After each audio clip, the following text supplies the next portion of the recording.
Let's talk about this tomato plant. It needs a really good pruning because all of these diseased and damaged leaves here need to come off. I'll do that and I'll show you a picture of it afterwards. I pruned them all up. I left enough plants on there for photosynthesis, enough foliage, but this will allow the plant to put a lot of energy into finishing up with its fruiting. You know, it's June in Florida, and so the bigger tomatoes like this early girl they're done. They're ready to the plant's going to go dormant because of the heat, and so you just want to help encourage the plant to put on as much fruit as possible before the nighttime temperatures get hot.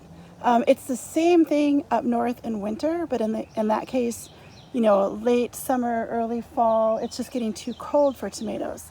So this is the best thing to do, is to get them pruned up, get the bad foliage off of it. And you can see here, like my black cherry tomato is still doing great.